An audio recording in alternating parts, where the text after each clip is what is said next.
wish you had a skincare therapist bestie with over a decade of experience whisper skincare tips, ingredients, and solutions in your ear? Welcome to the Skin Coach in Georgia podcast. I am your host, Mayade Samimi, a clinical esthetician and founder of Urban Skincare Clinic. Whether you're challenged with acne, rosacea, dark spots, or just want to learn how to maintain a healthy glow, this podcast is for you. Let's transform your skin one episode at a time. Welcome to this episode of the Skin Coach podcast.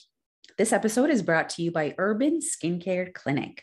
What is healthy skin and how can you maintain a healthy skin at any age? That's exactly what we're talking about in this episode.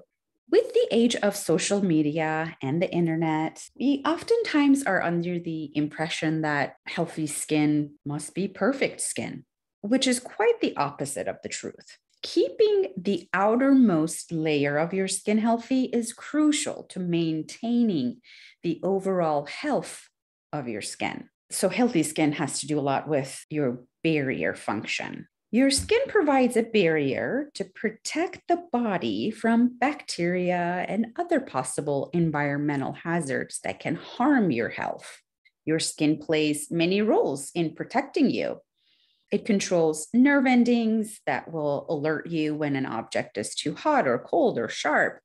Sweat glands and tiny blood vessels in your skin help to handle your body's temperature. The hardest part about all of this is it can be very easy to weaken your barrier if you're not careful. The barrier can be weakened due to UV exposure, over cleansing or exfoliating your skin, not using proper skincare for your skin type. All those things can compromise the functioning of your skin barrier. Now, what are some of the signs that tell you your skin barrier is damaged? Let's start with dryness or dullness. The moisture in your skin will escape and evaporate. It can also leave signs of rough texture, tightness, or flakiness. Redness. If you're noticing chronic redness all of a sudden, cracks in the skin allow irritants and allergens to sneak through, which can cause an inflammatory reaction. Sensitivity. An imbalance of lipids, which are oils in the skin's barrier, will cause dysfunction and may cause sensitivity by stinging or burning. An example of this is if you've been using a product for a while with no issues, no sensitivity, but all of a sudden it kind of stings and you're sensitive, you're feeling sensitivity towards it. And breakouts, bacteria may penetrate the skin, making it more likely for blemishes and flare-ups of acne to happen. While these can be a sign of other things, your skin needs a bit of healing if one or more of these are happening. If this is the case, you will want to drench your skin in hydration and just go back to the basics by gently cleansing your skin, hydrating it. Moisturizer is going to be your best friend, and also protecting it with SPF.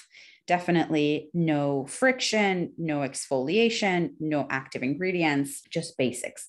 So essentially, a normal functioning barrier is what determines the health of your skin. Now let's talk about how to keep your skin healthy at any age. It's a fact of life. Our bodies change as we age. And aging is not a bad thing. It's a sign that you're living, which is a privilege, I think.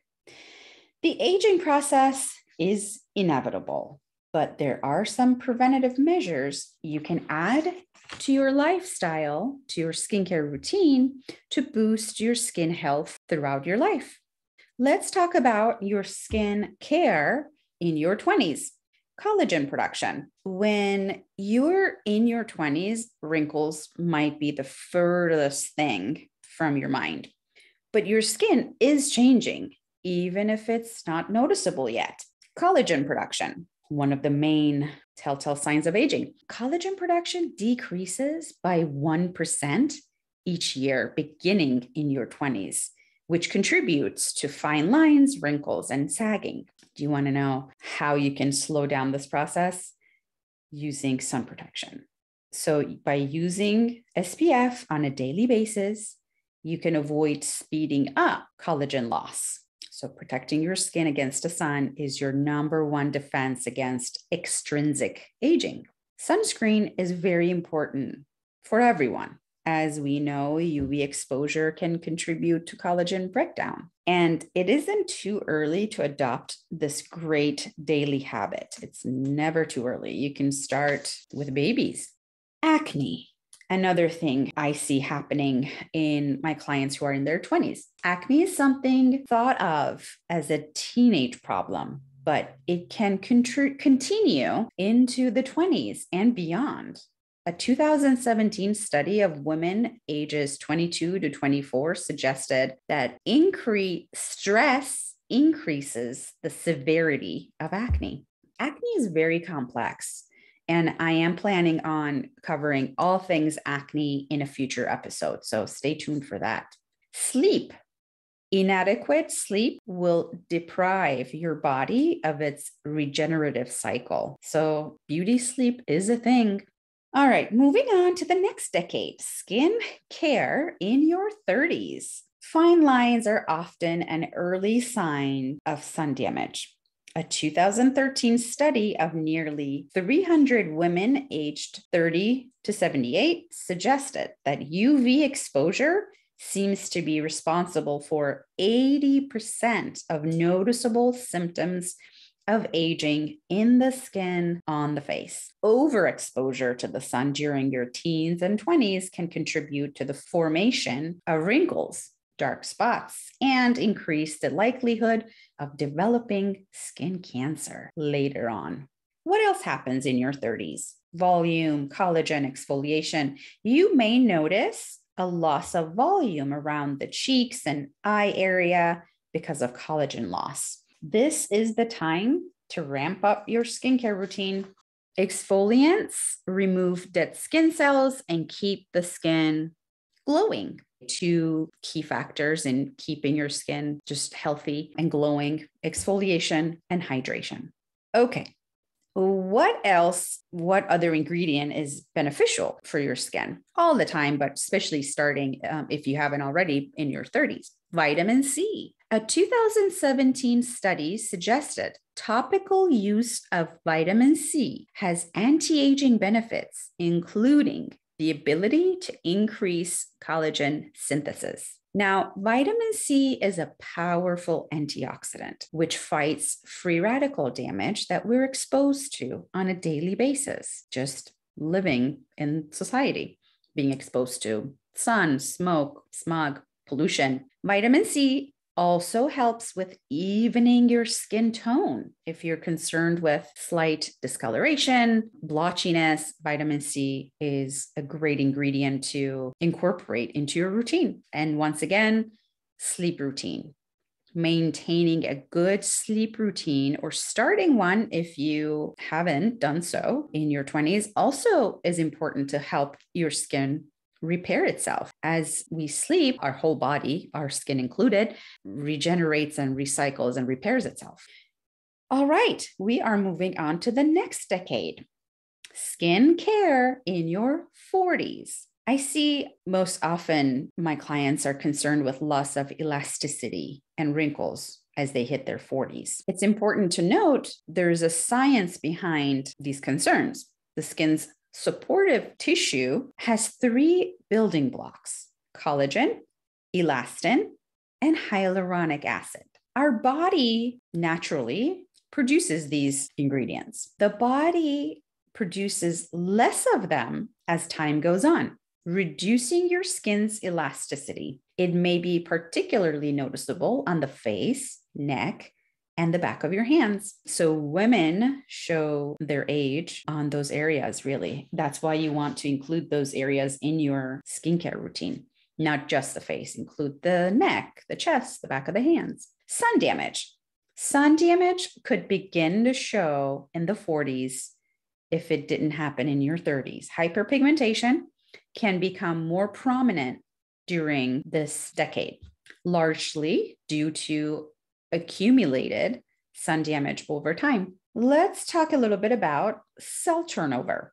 Exfoliation is also a key step in your 40s. Your skin needs all the help it can get to stimulate cell turnover as this process slows down as we age. This will help maintain a healthy complexion.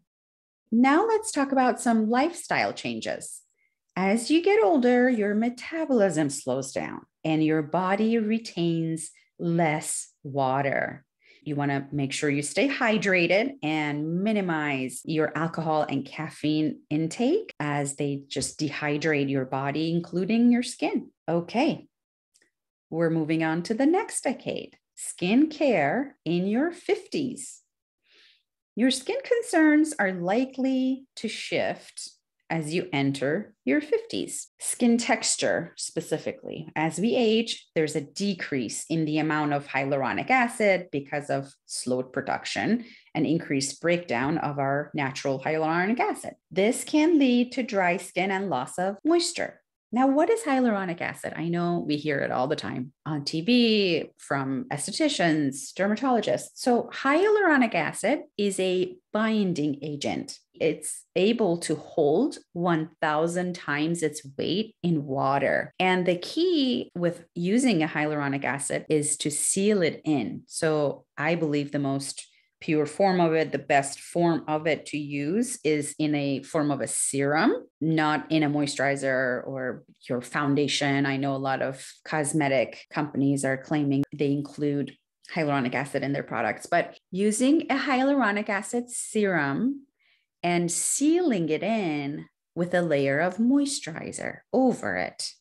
Because what happens, hyaluronic acid will draw moisture into your skin. But if you leave it alone on the skin, if you don't seal it with moisturizer, it will draw the moisture out of your skin. You're going to feel drier. That defeats the purpose. So always seal in your hyaluronic acid with an application of a moisturizer. Now, loss of hyaluronic acid production naturally in our skin can lead to increased sensitivity, redness, irritation, dryness, and dullness. 2020 study suggested participants with dry atopic eczema prone skin saw significant improvement in skin hydration and dryness for 24 hours after a single application of hyaluronic acid. It's pretty powerful. All right, hormones. Menopause may also play a role in the appearance of skin. Fluctuations in hormone levels can cause facial fat to redistribute, potentially hollowing the skin and causing it to appear thinner and more aged. Also, side note, hormonal changes can make you break out too. I hear it all the time from my clients. You'll say, I'm in my 50s and I'm still breaking out. I have a zit. What is it ever going to stop? You know what? No, it doesn't stop. Acne is so complex. You'll learn more when I do drop that episode, but acne is so complex and it's all internal. It's coming up to the surface from the inside of the body. So there's a lot of factors that go into it. And you know what? Just being women and just the hormones we have to deal with, you likely have to deal with breakouts at some point in your life. Sorry to break it to you. Now, skincare in your 60s and beyond. Guess what? Keep up the sun protection. It's still going to be a powerful tool in your toolbox. The results of cumulative sun exposure may start to show in the form of dark spots, if it hasn't already. While these brown spots reflect prior sun damage that's been done, it is just as important to continue to wear sun protection to prevent the spots from becoming darker. At-home skin brighteners and lightener creams can be helpful, but coupling them with professional treatments is what really going to lighten and brighten and even out your skin tone. All right, retinol. So, retinol is still a key ingredient when it comes to anti aging and age management. An older 2005 study suggested retinol and vitamin C could boost elasticity in postmenopausal women. That's exciting. Whole body skincare. It's important to take note of more than just your facial skin, especially as women. It becomes especially important to also pay attention to your hands, neck, and chest, as those areas will continue to show signs of aging as they lose volume and the skin appears thinner and more crepey. When it comes down to it, embrace the skin you're in. It's also important to remember that aging is inevitable, and it's okay to accept and embrace the changes we experience, and to remember that it's a privilege to live longer and get older. All right, my friends, you can reach me at Urban Skincare Clinic on Facebook and Instagram if you'd like to keep the conversation going, or if you have any questions, send me a DM and we'll go from there. Until next time, be your own kind of beautiful. I'll see you next week, same time, same place. Take care of yourself.